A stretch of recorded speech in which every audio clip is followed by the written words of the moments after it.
Hi, I'm Jeff Altman, the Big Game Hunter, and you probably noticed this is not the usual backdrop I have when I do these videos. I'm visiting my brother in Florida, and thus a little bit different behind me. So I'll just simply say I have an Ask Me Anything because I was backed up on a number of questions from people, so I thought I would cover a bunch of them all at once. So the first question is, what is the best way to use LinkedIn to get good jobs at top companies?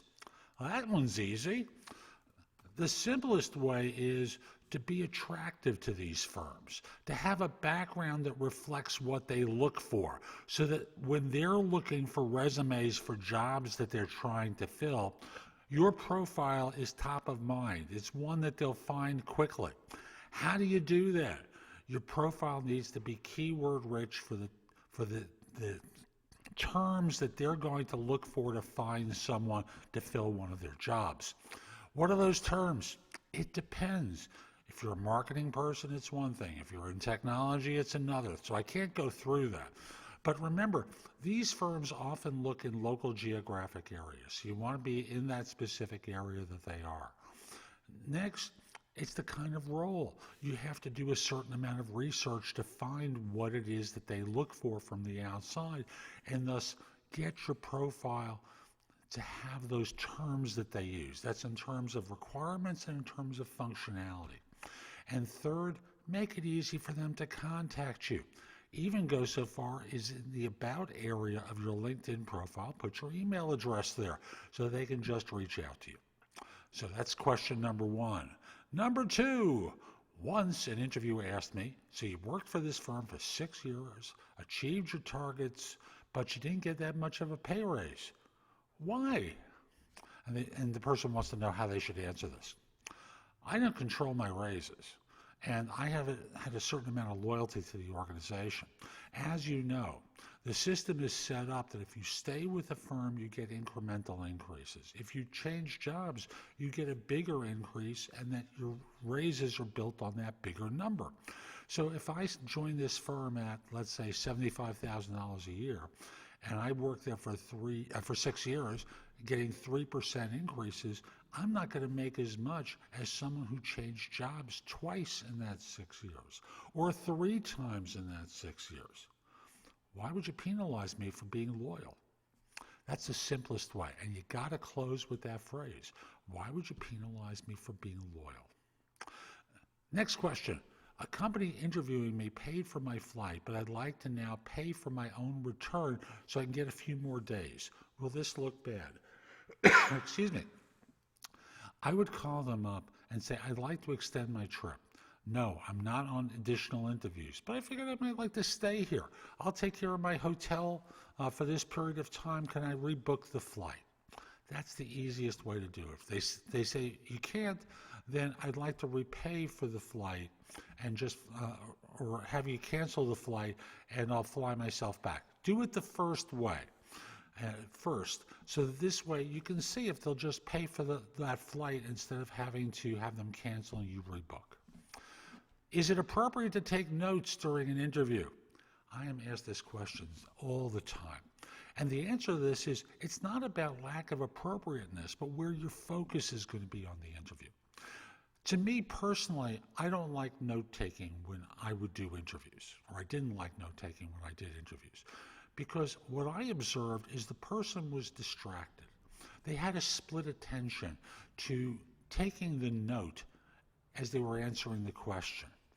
And thus, you're not at your best because you're focused on note-taking and making sure you have all the information you've written down correctly.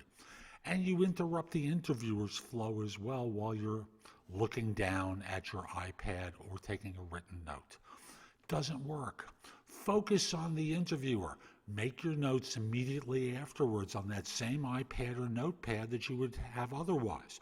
And this way, you can be clear about what it is that was said to you, and then from there, on the interview, you're focused where you're supposed to be, which is winning the interview and impressing the interviewer. Why do tech recruiters send so many irrelevant openings?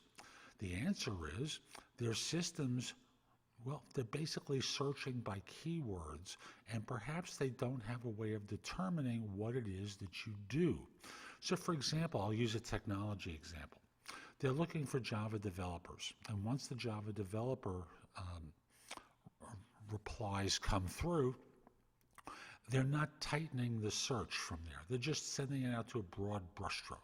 Same thing with project manager, program managers, and the like. They're just sending it out by a limited number of keywords in specific geographic areas, and they're trying to see who returns. They're not recognizing that a Java developer might have formerly been a Java developer, is now a team lead or a project manager. They're just looking for Java developer, and that's it. And they're not doing a rule out for people who are too senior or who don't have more of the relevant skills that their client is looking for. Is it okay to cancel an interview if you feel you're not qualified for the position? So, what I'll start off by saying is, if there's a wide disparity, yes, but the question comes down to, why did they respond to your resume? They saw your resume or they saw your LinkedIn profile and they wanted to talk with you about a role. Why not take that interview? They know better than you what they're looking for. Now, if it's a wide disparity, yes. We're looking for a project manager and you're a junior developer. Or they're looking for a senior developer and you're a junior developer. That's okay to cancel. And I would frankly message them to say, the position description describes a senior. I think of a senior as being someone who does this, which I don't do. I'm more of a junior to mid-level. Is that okay, or should I cancel the interview, or should I still come in? Put it back on them by defining how you interpret the role and thus whether or not they still want to talk with you. Because what you think and what they think may be qualified are two different things, or maybe two different things, and theirs is the only one that matters. Next question, 2 more to go. After every job interview, I do a self-assessment and realize that I did better than my previous interview. Why am I not hearing back from any of the interviews after my job interviews? And the answer is really simple. That you're doing relevant is irrelevant. Let me restate that. If you're doing better, that's irrelevant. They have a specific need that they need to have filled, and you're not matching up, or you're not interviewing well enough to communicate how your background fits the role. You see, they don't care about what you've done. They care about what you've done that matters to them in that open position they have.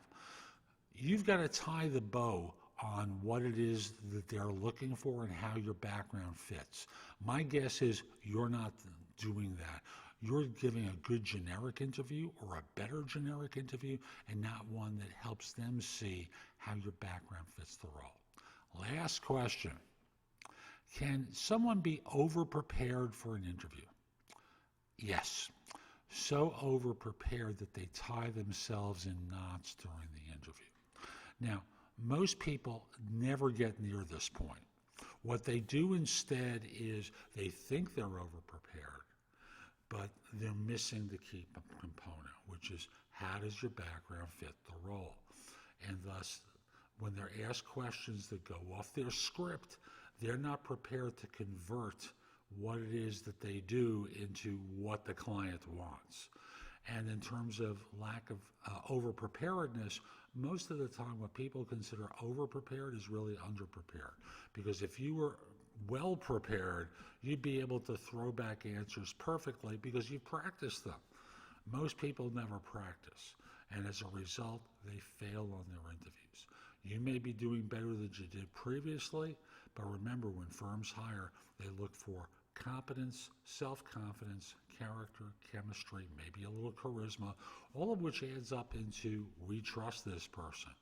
It's breaking down for you somewhere, and I can't tell what it is, but you may be doing better, but obviously not well enough. I'm Jeff Altman. I hope you found this helpful. My website is thebiggamehunter.us. At the site, you can schedule a coaching session with me, schedule a free discovery call. Go to the blog and watch, listen to, or read thousands of posts that'll help you with your search, but they're not personalized for you, which is why I do the coaching. So again, that's thebiggamehunter.us. Subscribe to my channel on YouTube by clicking that small icon in the lower right or the picture of me in the upper left. You'll get notified whenever I release something new. And you can watch me on TV. Yay! And on TV, if you have a Fire TV or a Fire Stick, download JobSearchTV as an app. That's 3 separate words, JobSearchTV. Or if you have a Apple TV, Roku, Sony, Samsung, like 90 other set platforms that all use apps, download either Zingo TV or BingeNetworks.tv and you can watch me there. Have a great day and be great!